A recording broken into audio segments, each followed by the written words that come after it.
Good morning class 4। आज हम EVS का चैप्टर 5 पढ़ेंगे, अनीता एंड द हनी बीज। चैप्टर का नेम क्या है? अनीता एंड द हनी बीज। हनी बीज मतलब मधुमक्खी, ठीक है। एक लड़की है अनीता एंड हनी बीज के बारे में चैप्टर है, हम ये रीड करेंगे, ठीक है। देखिए, my name is Anita Khushwaha. बोलिए मेरा नेम क्या है? Anita Khushwaha. I lived in Bhocha village. मैं कहाँ रहती हूँ? भोचा विलेज में रहती है। This is in Muzaffarpur district in Bihar. ये कहाँ पे है? बिहार में एक ज़िला है मुजफ्फरपुर, वहाँ पर भोचा गांव में वो रहती है। I stay with my parents and 2 younger brothers. बोल रही मैं अपने पेरेंट्स और 2 छोटे भाइयों के साथ रहती हूँ। I study in college. मैं कॉलेज में पढ़ती हूँ। Beside studying I teach young children. बोल रही है मैं स्टडी के साथ साथ छोटे बच्चों को भी पढ़ाती हूँ, उनको टीच करती हूँ। आई ऑल्सो कीप हनी बीज। और मैं हनी बीज को भी रखती हूँ। हनी बीज को रखना, उनका पालन करना, हनी बीज मधुमक्खियों को, ठीक है। नेक्स्ट पैराग्राफ है, all this has not been easy for me. बोल रही है ये सब मेरे लिए आसान नहीं है कि मुझे स्टडी भी करना है, ट्यूशन भी बच्चों को भी पढ़ाना है और हनी बीज भी रखना है, ये सब मेरे लिए आसान नहीं है। When I was young. बोल रही है जब मैं छोटी थी, I use to spend all my time with my goats as they grazed for food. बोल रही है जब मैं छोटी थी मेरा सारा टाइम बकरियों के साथ बीत जाता था। बकरियों को चराने ले जाती थी। ग्रेस मतलब वो खाना चारने के लिए, घास चरने के लिए जाते थे ना, तो वो सारा टाइम अपना बकरियों के साथ स्पेंड करती थी। I always wanted to go to school. बोल रही मैं हमेशा से स्कूल जाना चाहती थी। But my parents did not like the idea of girls going to school. लेकिन मेरे पेरेंट्स को ये बिल्कुल अच्छा नहीं लगता था कि लड़कियां स्कूल जाए। देखो, हम आजकल तो सब जाते हैं, गर्ल हो या बॉय हो सब स्कूल जाते हैं, लेकिन अनीता जो थी वो स्कूल नहीं जाती थी। उसके पेरेंट्स सोचते थे कि लड़कियां स्कूल नहीं जाती है, ठीक है।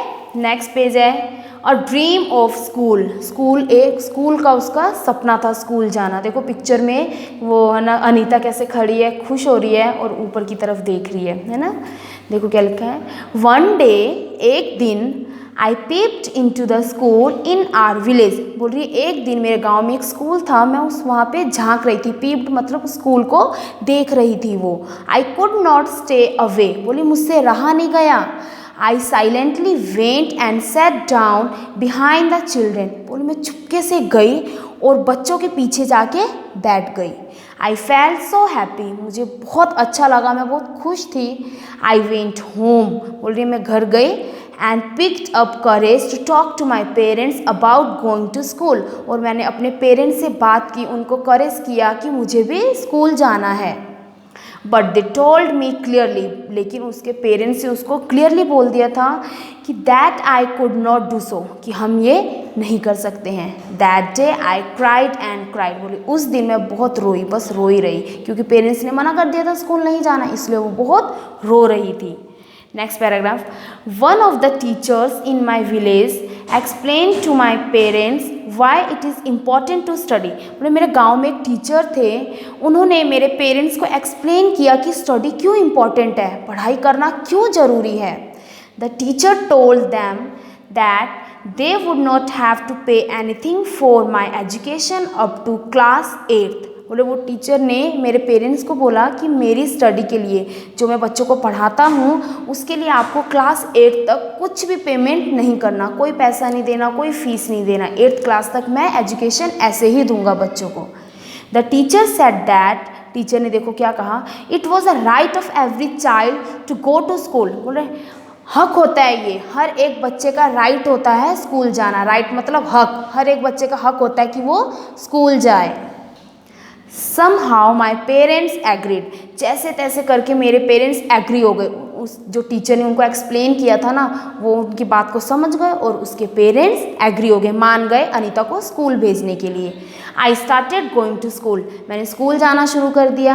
आई did not get high marks. बोली मैं बहुत ज़्यादा हाई मार्क्स तो नहीं लेकर आती थी, but I always ask many questions. लेकिन मैं बहुत सारे क्वेश्चंस पूछा करती थी क्लास में। क्लास में हम आपको बोलते हैं ना कि आपको अगर कुछ समझ में नहीं आता तो आप हमसे पूछिए, बार बार पूछिए, हम आपको बताते हैं ना। तो वो अनीता भी यही कह रही थी, मेरे बहुत ज़्यादा मार्क्स तो नहीं आते थे, लेकिन मैं बहुत सारे क्वेश्चंस पूछती थी, ठीक है। नेक्स्ट पेज है, पेज नंबर 40 देखो पैराग्राफ है स्टेइंग इन स्कूल, स्कूल में स्टे करना। Time pass and soon I completed class 5, बोले टाइम बीतता गया गुजरता गया और मैंने बहुत जल्दी 5th क्लास भी कंप्लीट कर ली। I knew that we would need to spend more in class 6, बोल रही है मुझे पता था कि अब मैं क्लास 6 में होने वाली हूँ, अब और भी ज़्यादा पैसे खर्च होंगे हायर एजुकेशन के लिए। My parents said that it was time for me to leave school, बोले मेरे पेरेंट्स ने मुझसे क्या कहा कि अब आपका स्कूल छोड़ने का टाइम हो गया है। But I wanted to study more, लेकिन मैं और भी ज़्यादा पढ़ना चाहती थी, बहुत पढ़ना चाहती थी। I found a way to do this, मैंने एक तरीका ढूंढा ये सब करने के लिए। I started to teach younger children, बोल रहे मैंने छोटे बच्चों को पढ़ाना स्टार्ट कर दिया, घर में वो छोटे छोटे बच्चों को ट्यूशन देने लग गई। From the money that I got, और जो वो बच्चों को पढ़ाती थी उनसे जो उसको मनी मिलते थे, पैसे मिलते थे, I was able to continue my on study, उन पैसों से मैं आगे की स्टडी और कंटिन्यू कर सकती हूँ। नेक्स्ट पैराग्राफ है देखो पिंक कलर के बॉक्स में है, अनीता देखो कैसे छोटे छोटे बच्चों को पढ़ा रही है ना। और देखो क्या लिखा है, वन स्वीट मेमोरी, बोल रही है एक अच्छी सी याद है उसकी। क्या है स्वीट मेमोरी, देखो आई रिमेंबर, बोल रही है मुझे याद है, some older boys in my village also use to teach young children, बोल रहे मेरे गाँव में कुछ लड़के थे, बड़े बड़े थे, वो घर पे बच्चों को ट्यूशन्स पढ़ाते थे, पढ़ाया करते थे। They did not like it when I started teaching, बोले उनको बिल्कुल पसंद नहीं था जब मैंने घर पे बच्चे पढ़ाना शुरू कर दिया। बोली जब मैं भी बच्चों को टीच करने लगी तो उन लड़कों को अच्छा नहीं लगा। They started to scold and scare the children, वो उन बच्चों को स्कॉल्ड डांटने लग गए, स्केयर मतलब डराने लग गए। So that they would not come to me, ताकि वो बच्चे मेरे पास ट्यूशन पढ़ने के लिए ना आए। फॉर सम टाइम, कुछ टाइम के लिए, all the children except to stop coming to me, पूरे कुछ टाइम ऐसा हुआ कि उसके पास कोई बच्चे ट्यूशन नहीं आते थे एक्सेप्ट 2, 2 बच्चों के अलावा और कोई भी बच्चा अनीता के पास नहीं आता था। But soon they all came back, but बहुत जल्द ही वो सारे बच्चे मेरे पास वापस आ गए। बिकॉज, क्योंकि I use to teach them with love and care, क्योंकि मैंने उनको बहुत प्यार से और ध्यान से पढ़ाना शुरू किया, तो मेरे पास वापस से वो सारे बच्चे टीच के लिए आने लग गए। ठीक है, नेक्स्ट पेज है, देखो पिक्चर बनी है कैसे बाइक में राइड कर रहे हैं। ठीक है, 2 पीपल। देखो क्या लिखा है एक बॉक्स में, ब्लू कलर से लिखा हुआ है do you know. Do you know मतलब क्या आपको पता है? व्हाट इज RTE एक्ट 2009, ये क्या होता है? RTE एक्ट 2009 क्या है? This provides the right of free and compulsory education to each child age 6 to 14 years. RTE act 2009 ये है, ये 6 से 14 साल के बच्चों के लिए फ्री में और कंपल्सरी एजुकेशन प्रोवाइड करती है, वो RTE एक्ट 2009 है। इसमें 6 to 14 ईयर्स के बच्चों को फ्री स्टडी करवाते हैं, एजुकेशन देते हैं, और कंपल्सरी जरूरी है। ठीक है, ये है RTE एक्ट 2009। नेक्स्ट पैराग्राफ है, slowly I started talking to other parents in the village about sending their daughters to school. बोले धीरे धीरे मैंने गांव में उन पेरेंट्स से बात करना शुरू कर दिया जो अपनी बेटियों को स्कूल भेजते थे। My parents also started helping me in my work, बोले अब मेरे पेरेंट्स भी मेरे काम में हेल्प करने लग गए थे। My mother use to do all the house work so that I could get more time to study, बोले मेरी मम्मा घर का सारा काम करती थी ताकि मैं अच्छे से पढ़ाई कर सकूँ। ठीक है, अ सीक्रेट, देखो एक येलो बॉक्स बना है छोटा सा पिक्चर के नीचे, अ सीक्रेट मतलब एक सीक्रेट है। देखो क्या है उसमें, I learn how to ride a motorcycle, बोल रही है मोटरसाइकिल कैसे राइड करते हैं, मैंने बाइक चलाना भी सीख लिया। I did not tell anyone, लेकिन मैंने किसी को बताया नहीं। आई फेल डाउन, मैं नीचे गिर गई थी, and go hurt many times, और मैं बहुत बार गिरी और मुझे बहुत सारी चोट भी लगी थी। बट आई वॉज हैप्पी, लेकिन मैं बहुत खुश थी। अब अपन साइकिल चलाना या गाड़ी चलाना कुछ भी सीखते हैं, ऐसा तो नहीं है कि हम एकदम परफेक्ट एक बार में सीख लेंगे, हम गिरेंगे, गिर के सीखेंगे, लेकिन खुशी मिलती है ना कि हमने वो चीज़ सीख ली। तो वैसे वो बहुत बार गिरी, उसको चोट भी लगी, लेकिन वो बहुत खुश थी। ठीक है, नेक्स्ट पैराग्राफ है, from school to beekeeping, school भी जाती थी और बी कीपिंग मधुमक्खियों को भी रख रही थी, वो उनका भी काम कर रही थी। देखो क्या है, देयर आर मैनी लीची ट्रीज इन आर एरिया। जिस एरिया में वो रहती थी ना अनीता, वहाँ पे बहुत सारे लीची के ट्रीज लगे हुए थे। लीची फ्रूट होता है ना लीची, उसके बहुत सारे पेड़ लगे हुए थे। Honey bees are attracted to the लीची फ्लावर। हनी बीज है ना मधुमक्खी, वो उस लीची ट्री में जो फ्लावर लगे थे ना उसकी तरफ अट्रैक्टेड हो जाते थे। मधुमक्खियाँ उड़ उड़ के वो लीची ट्री के फ्लावर में आके बैठ जाती थी। Many people do beekeeping and collect honey. उस गांव के बहुत सारे लोगों ने मधुमक्खियों को रख रखा था और उनमें से हनी निकालते थे, शहद। आई थॉट, बोली मैंने भी सोचा, that I could also do this, कि मैं भी ये काम शुरू कर दूँ। अनीता ने सोचा कि मैं भी ये काम शुरू कर दूँ। I join a course run by the government to learn about this. बोली मैंने एक कोर्स ज्वाइन किया जो सरकार ने किया था, गवर्नमेंट ने किया था, ये हनी बीज के बारे में, वो वाला कोर्स उसने ज्वाइन कर लिया। I was the only girl in this course. बोले इस कोर्स में सिर्फ एक मैं ही लड़की थी और कोई लड़की नहीं थी, मैं ही एक लड़की थी। ड्यूरिंग माई ट्रेनिंग, बोली जब मेरी ट्रेनिंग चल रही थी बी कीपिंग का, I found that honey bees lay their eggs from October to December. बोली ट्रेनिंग के टाइम में मुझे पता चला जो हनी बीज होते हैं मधुमक्खी, वो अपने अंडे कब देती है, अक्टूबर से दिसंबर के बीच में देती है। तो उसको ये पता चल गया कि अक्टूबर टू दिसंबर के मंथ्स में हनी बीज अपने एग्स देती हैं, अंडे। This was the best time to start beekeeping. ठीक है, ये सबसे अच्छा टाइम था बी कीपिंग रखने का। ठीक है, next page, becoming a bee keeper. ठीक है, अब वो बी कीपर भी बन गई थी, उसने है ना हनी बीज घर पे रखना शुरू कर दिया था। I completed my beekeeping course. बोलिए मैंने जब अपना बी कीपिंग कोर्स कंप्लीट कर लिया, but I did not have money to keep my own bees and start work. बोलिए लेकिन मेरे पास इतने पैसे नहीं थे कि मैं अपने बीज को रखूं और अपना काम शुरू करूं। I continue to teach. बोले मैं कंटिन्यू पढ़ा रही थी बच्चों को, and with time could collect ₹5,000। बोली जब वो बच्चों को पढ़ा रही थी ना तब उसने 5,000 रुपीज़ कलेक्ट किए।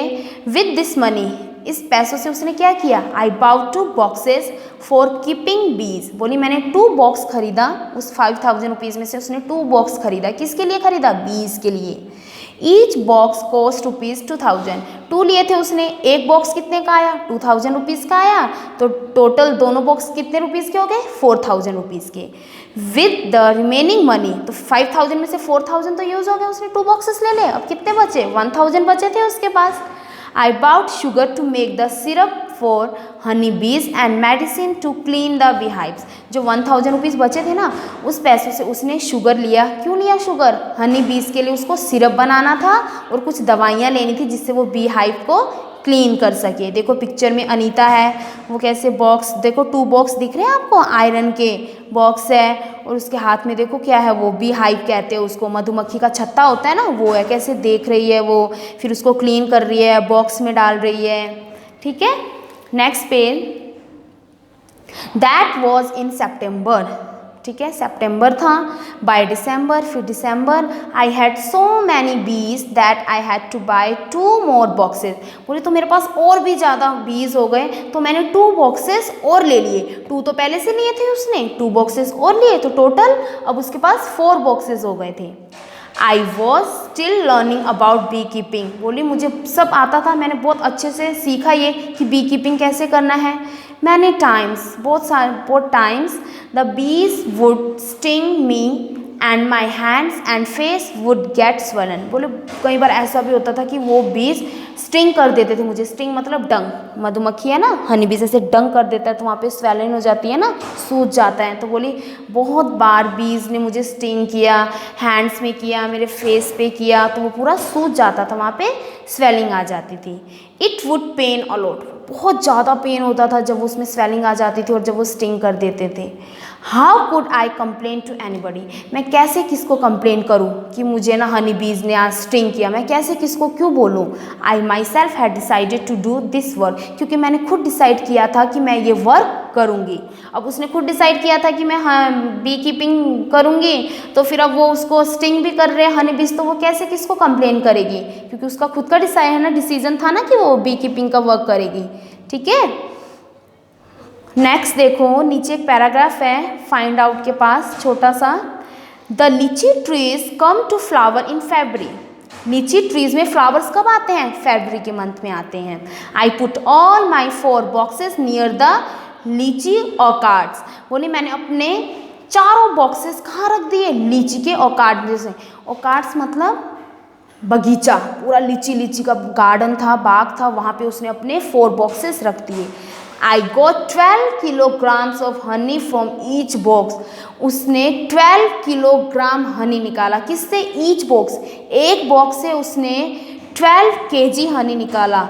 तो 4 बॉक्सेस से सोचो उसने कितना सारा हनी निकाल लिया। ठीक है। I sold this Honey in the market. और उसने वो हनी को क्या किया? मार्केट में सोल कर दिया, सोल्ड, बेच दिया।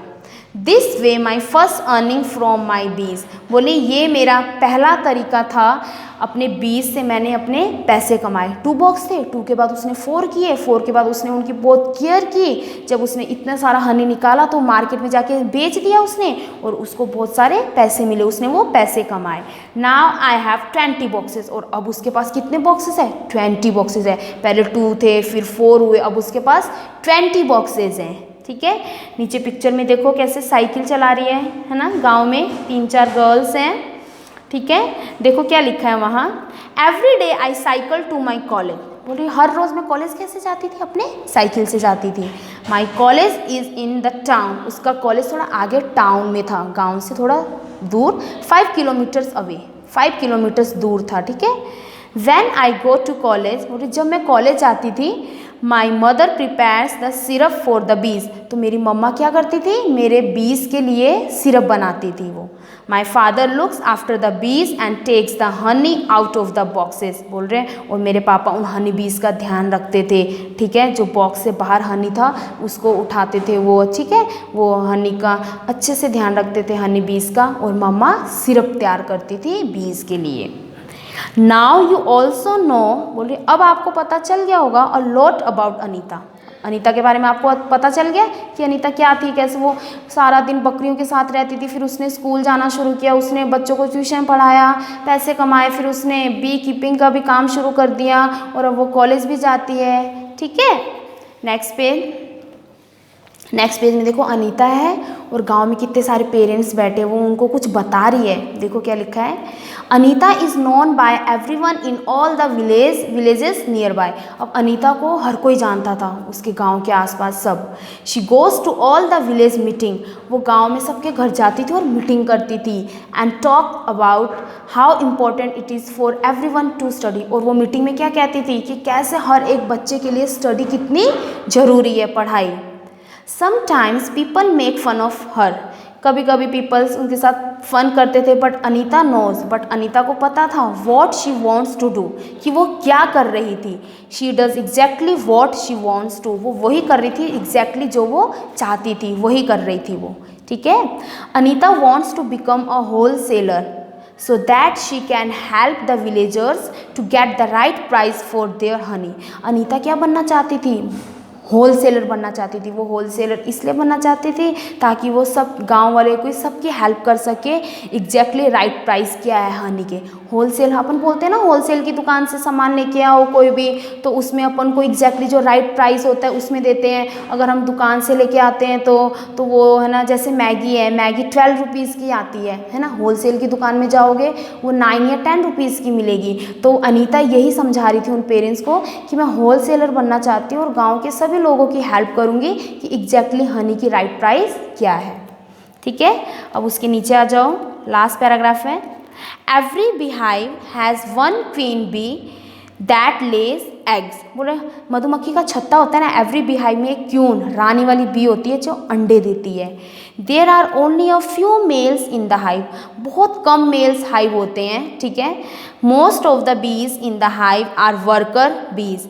हाइव में ज़्यादातर हनी बीज क्या होते हैं? वर्कर, काम करने वाले बीज होते हैं। These be's verb all day. और ये वर्कर बीज क्या करते हैं? सारा दिन वर्क करते हैं काम। दे मेक द हाइव, वो हाइव बनाते हैं। And also look after the baby बीज। और बेबी बीज होंगे ना छोटे छोटे, उनको ध्यान रखते हैं। They fly around flowers in search of nectar. सारा दिन वो बीज क्या करती हैं? फ्लावर के आसपास फ्लाई उड़ती रहती है। क्यों? क्योंकि उनको नेक्टर चाहिए। नेक्टर क्या होता है? एक फ्लावर होता है, फूल में से जो रस निकलता है उसको नेक्टर बोलते हैं। तो वो हनी बीज क्या करते हैं? नेक्टर ढूंढने के लिए सारा दिन फ्लावर के आसपास ही फ्लाई करते हैं। They collect nectar from flowers for Honey. वो नेक्टर क्यों कलेक्ट करते हैं? हनी के लिए, ठीक है। When one bee finds flowers with nectar, बोल रहे अगर एक बी है ना नेक्टर को ढूंढ लेता है फ्लावर के साथ, it does a special kind of dance by which the other bees can know where the nectar is, ठीक है। जब एक बीज को पता पड़ जाता है कि इस फ्लावर में नेक्टर है, तो वो एक स्पेशल काइंड का, बहुत स्पेशल टाइप का डांस करते हैं। सारे बीज साथ में मिलकर डांस करते हैं, क्योंकि वो खुश हो जाते हैं कि उनको हनी बनाने के लिए नेक्टर मिल गया है, ठीक है। The worker bees are very important for the hive. जो वर्कर बीज होते हैं ना, वो उस हाइव के लिए बहुत ज़्यादा इंपॉर्टेंट होते हैं। Without worker bees there would be neither hive nor any nectar collection. अगर वर्कर बीज ना होना हाइव में, तो हाइव भी कोई नहीं बनाएगा, वर्कर बीज ही बनाते हैं, और नेक्टर कलेक्शन भी नहीं होगा अगर वर्कर बीज नहीं होंगे। ऑल बीज in the hive would go hungry. सारे बीज हाइव में भूख लगती है उनको, जब हंग्री हो जाते हैं। The male bees have no special role as worker. Male bees होते हैं ना, उनका हाइव में कोई स्पेशल रोल नहीं होता है, ठीक है। उसके नीचे नेक्स्ट पैराग्राफ है, ends leave and work together like Honey बीज। एंड्स होते हैं ना, वो भी बिल्कुल हनी बीज जैसे साथ में मिलकर काम करती है और वैसे ही रहते हैं। द क्वीन एंट ले द एग्स। जो एंट की क्वीन होती है वो अंडे देती है। The soldier ends look after and guard the ants nest, ठीक है। वो सोल्जर एंड्स क्या करते हैं? नेस्ट का ध्यान देती है, ठीक है। Worker ends are always busy looking for food and bringing it to the nest. और जो वर्कर एंड्स होते हैं वो सारा दिन फूड ढूंढते रहते हैं और उसको नेस्ट में लेके आना होता है, ठीक है। Termites and wasp also live like this, ठीक है। टर्माइट्स पता है आपको? दीमक होती है, कहीं लकड़ी का या घर में अलमारी वगैरह होती है, अलमीरा, उसमें दीमक लग जाती है। कपड़े कंटिन्यू हमने वहाँ सफाई नहीं की तो मिट्टी जैसी दीमक नीचे से शुरू होती है, नीचे से ऊपर जाती है, उसको बोलते हैं टर्माइट्स एंड वास्प। ये भी एक तरह का एंट होता है। ऑल्सो लिव लाइक दिस, वो भी बिल्कुल एंट और बीज की तरह ही रहते हैं, ठीक है। आपका चैप्टर हो गया फिनिश। अब आप इस चैप्टर को अच्छे से रीड करना, मेरी वीडियो को देखना आप और चैप्टर समझना, ठीक है। अपनी बुक में से चैप्टर को अच्छे से रीड